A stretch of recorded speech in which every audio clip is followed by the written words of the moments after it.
The International Bill of Exchange has been floating around for a long time, and I love how everything that's been there has been floating around for a long time, and people come back and think it's now this most powerful thing.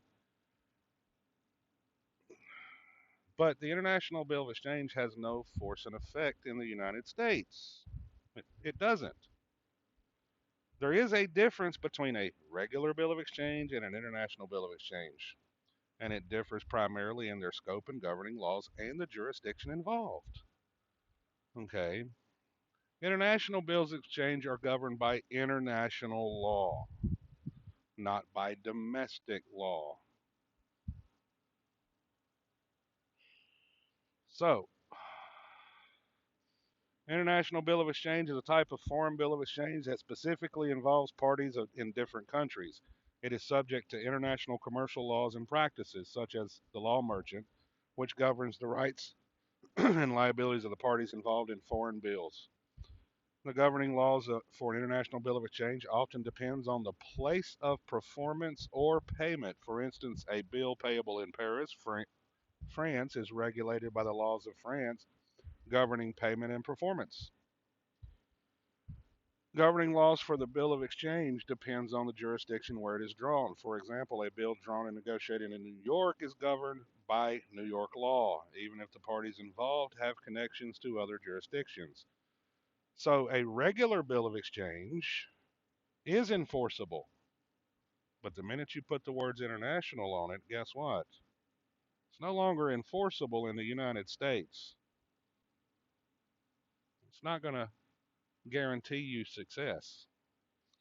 Bill of exchange and international bills of exchange are governed by distinct legal framework in the United States. Regular bills of exchange are primarily regulated under state laws, which is what you should be concentrating on, including the Uniform Commercial Code, not the federal UCC, your state UCC. The federal UCC is not law, which provides a comprehensive set of rules for negotiable instruments. In contrast, international bills of exchange are subject to international conventions such as the United Nations Convention on International Bills of Exchange and International Promissory Notes. However, the Unicentral Convention lacks enforceability in the United States due to non ratification, rendering it without legal effect in domestic courts.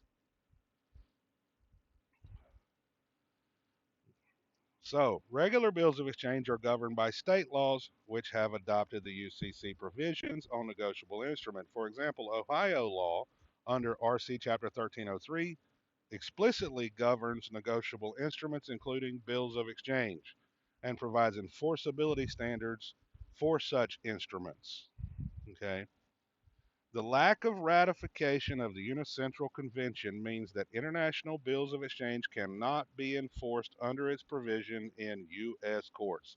This legal gap leaves such instruments without a governing framework in the United States, as confirmed by the consistent rejection of claims based on international bills of exchange in various jurisdictions, and it cites Williams versus Dayton Water. Distinction between domestic and foreign bills of exchange. The distinction between domestic and foreign bills of exchange is significant in determining the applicable law. Foreign bills of exchange are governed by the law merchant and local laws of the states where they were drawn or payable. For instance, in Dunnigan v. Wood, the court held that a bill of exchange drawn in Alabama and payable in Louisiana was a foreign bill of exchange governed by commercial law of Louisiana. See, it's considered a foreign bill of exchange when it's between states. It's not called an international bill of exchange. International bills of exchange have a specific legal framework. Okay. So take it for what it's worth.